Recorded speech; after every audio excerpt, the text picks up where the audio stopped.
Salam, saudara-saudara yang kekasih dalam Tuhan Yesus Kristus. Senang rasanya berjumpa dengan saudara-saudara dalam seri renungan Diberkati Senantiasa. Merupakan renungan yang akan melengkapi kita dalam menapaki kehidupan sepanjang minggu ini. Judul renungan kita saat ini adalah Kasih adalah nadi kehidupan manusia. Sedangkan yang menjadi dasar renungan kita saat ini adalah tercantum dalam Yohanes 15 ayat 9 sampai 17. Sedangkan ayat emasnya kita ambil ayat yang ke-12 yang berbunyi demikian.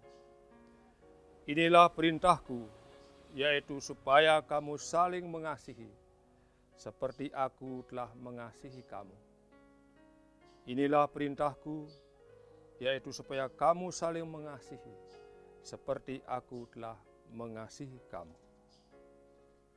Saudara-saudara yang kekasih dalam Tuhan Yesus Kristus, dalam tubuh manusia ada yang disebut dengan pembuluh nadi, atau dalam bahasa masyarakat sehari-hari sering disebut dengan urat nadi. Karena memang pembuluh ini adalah berotot dan juga berurat.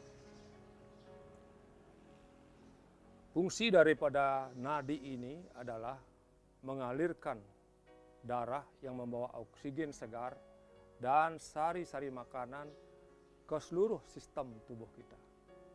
Supaya sistem-sistem dalam tubuh kita itu bisa berjalan dengan normal dan baik. Dan kita ketahui bahwa dalam tubuh kita ada beberapa sistem. Misalnya ada sistem pernapasan, ada sistem pencernaan, ada sistem peredaran darah, ada sistem gerak, demikian juga ada sistem pengeluaran, bahkan juga ada sistem kekebalan atau imunitas.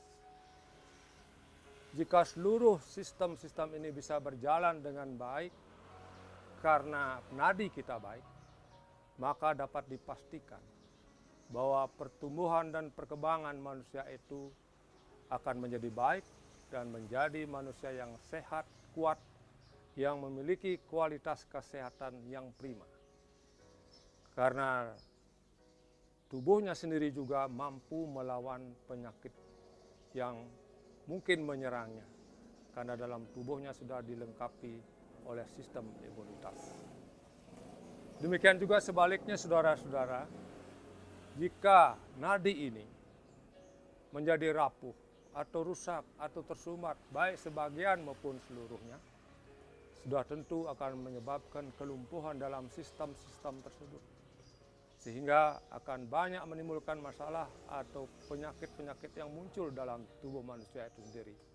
Bahkan dapat menimbulkan kematian.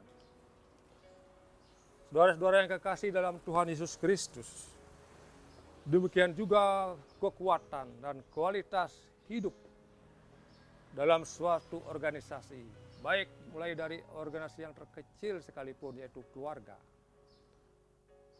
organisasi bergereja, organisasi bermasyarakat, bahkan organisasi-organisasi yang ada di dunia ini. Kekuatan dan kualitas kehidupan daripada organisasi itu tidak semata-mata tergantung kepada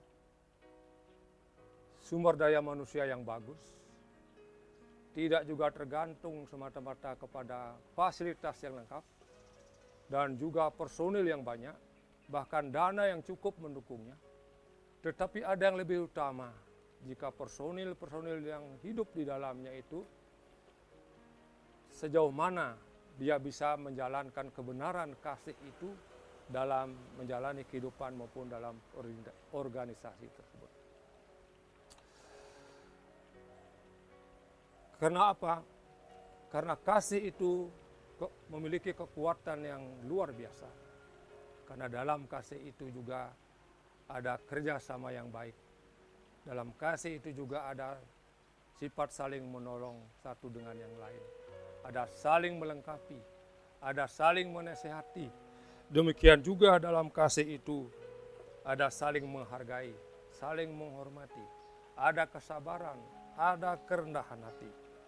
Sehingga kalau ini terjadi dalam organisasi ini, baik dari yang terkecil tingkat keluarga dan seterusnya, dapat dipastikan bahwa kehidupan organisasi ini menjadi kehidupan yang baik, yang damai sejahtera, yang harmonis, sudah tentu akan dapat mencapai keberhasilan yang dicita-citakan juga dengan baik. Kita boleh membayangkan bagaimana seandainya dalam suatu organisasi, dalam keluarga, dalam bergereja, dalam bermasyarakat, maupun dalam berorganisasi yang lain, tidak ada kasih di dalamnya, tidak ada saling mengasihi, maka yang tentu yang terjadi adalah kemarahan, ketersinggungan, bahkan kebencian, iri hati, kekerasan, dan juga hawa nafsu, bahkan juga kejahatan, yang akhirnya semua itu akan menyebabkan kehancuran. Oleh karena itulah saudara-saudara, kasih itu merupakan nadi atau hal yang hakiki dalam kehidupan kekristenan maupun dalam hidup kita bermasyarakat. Oleh karena itulah Tuhan Yesus berulang-ulang kali menyatakan supaya kita hidup dalam kasih-Nya dan juga supaya kita melakukan perintah-Nya untuk saling mengasihi satu dengan yang lain. Bahkan bukan saja Tuhan Yesus secara langsung, juga para rasul, juga para nabi yang ada dalam kitab, semuanya mengintikan untuk melaksanakan kasih dalam kehidupan ini. Kasih itu harus terus tumbuh dalam hidup kita, sehingga sampai kita memiliki kedewasaan dalam kasih itu sendiri. Bapak, Ibu, Saudara yang kekasih dalam Tuhan Yesus Kristus, walaupun misalnya kita memiliki banyak karunia, kita memiliki banyak talenta, bahkan juga pengetahuan, bahkan juga kita aktif bergereja, berorganisasi dalam kehidupan ini. Tapi kalau kasih itu tidak ada dan tidak bertumbuh dalam kehidupan kita, dapat dipastikan bahwa manfaat dan guna kehidupan itu tidak mencapai yang optimal. Seperti apa yang dikatakan dalam Alkitab oleh firman Tuhan yang tercantum dalam 1 Korintus 13 ayat 1 sampai 9 yang saya bacakan sebagai berikut. Sekalipun aku dapat berkata-kata dengan semua bahasa manusia dan bahasa malaikat, tetapi jika aku tidak mempunyai kasih, aku sama dengan gong yang berkumandang dan canang yang gemericik. Sekalipun aku mempunyai karunia untuk bernubuat, dan aku mengetahui segala rahasia dan memiliki seluruh pengetahuan, dan sekalipun aku memiliki iman yang sempurna untuk memindahkan gunung, tetapi jika aku tidak mempunyai kasih, aku sama sekali tidak berguna. Dan sekalipun aku membagi-bagikan segala sesuatu yang ada padaku, bahkan menyerahkan tubuhku untuk dibakar, tetapi kalau aku tidak mempunyai kasih, tidak ada faedahnya bagiku. Firman Tuhan ini sudah jelas menyatakan bahwa kasih itu menjadikan segala sesuatunya bermakna. Oleh karena itu, kita harus terus bertumbuh dalam kasih itu. Karena orang bertumbuh dalam kasih itu adalah sejauh mana dia taat melakukan firman Tuhan.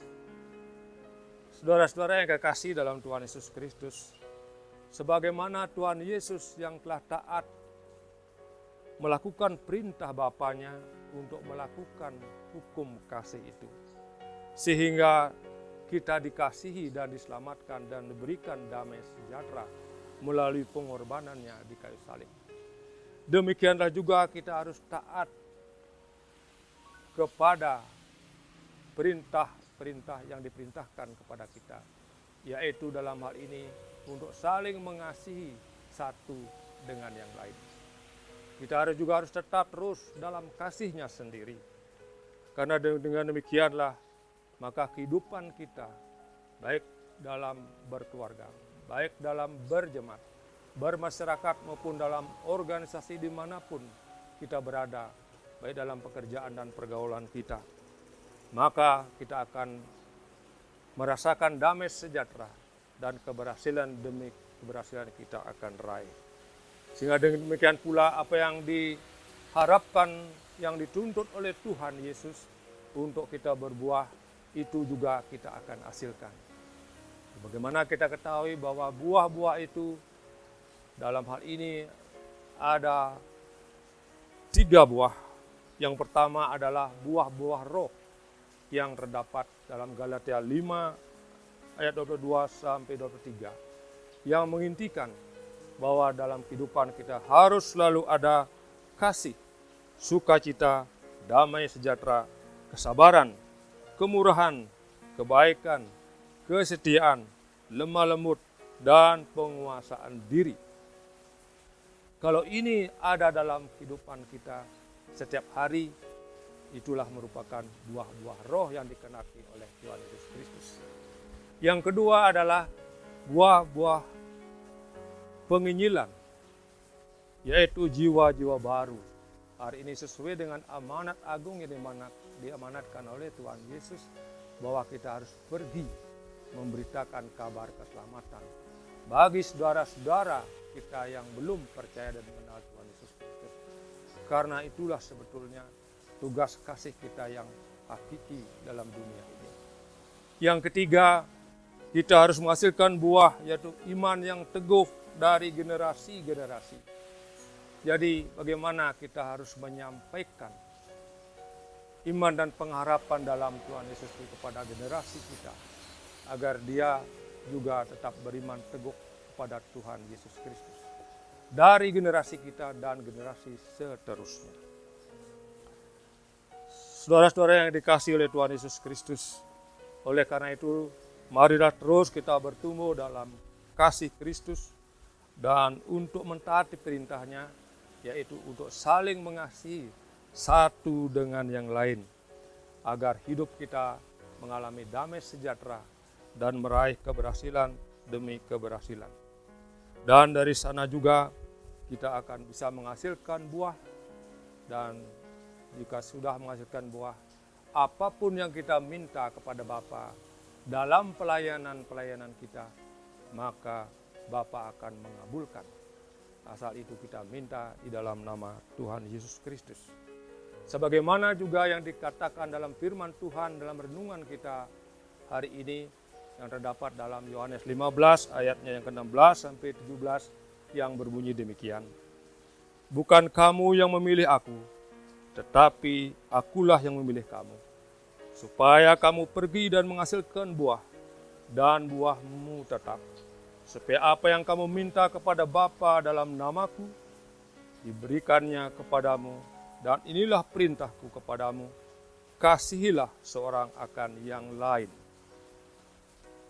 Oleh karena itu, saudara-saudara, dalam renungan ini saya menyampaikan selamat kepada saudara semua dan saya yang telah dipilih oleh Tuhan Yesus Kristus menjadi kawan sekerjanya.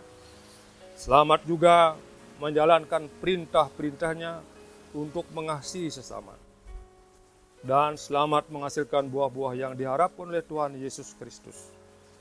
Dan selamat pula menerima berkat dari doa-doa kita. Damai sejahtera Kristus kiranya menyertai kita. Salam, kiranya kasih dan berkat Kristus selalu menyertai kehidupan kita dalam melaksanakan perintahnya, itu saling mengasihi. Amin.